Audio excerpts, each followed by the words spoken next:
Back our final community conversation today with Andrew Sides, the program manager for the Charlottesville Regional Chamber of Commerce Defense Affairs Committee. Appreciate you coming back in again. Thanks for having me, Steve. We are getting ready for a big discussion this month about the Innovation Corridor. Kind of explain that to us. Yeah, well, for one, that's just sort of a generic term. We don't know what to call this thing yet, but what's really exciting is that it's kind of a public-private partnership with all the growth that's happening in the sort of national security sphere, biotechnology, data science in the area.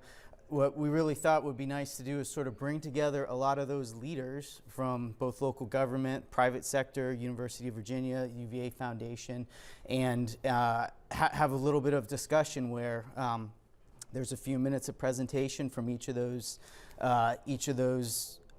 groups, and then some discussion amongst the audience. And for folks who aren't maybe familiar at home, the defense sector plays a major role in so many different aspects in our community. Absolutely. So, okay, Charlottesville's worst, best kept secret, right? Ravenna Right. Station and all the things there. It's not supposed to be a secret. You know, we have hiring fairs there, and it's a big part of our community. But the existing Ravenna Station Intelligence Center is surrounded by Ravenna Futures, which is that 400+ acres of property that Albemarle County purchased last year. And so plans are very much in their infancy for what to do with that and how to develop it and what parts of it to preserve. But that's a little part of this conversation. Of course, bigger parts of it are, or additional parts of it are Seville Biohub, things going on there. Greene County's got a lot of similar interest in their development, as well as UVA and the North Fork Discovery Park. And all of that kind of plays into the overall goals for this area.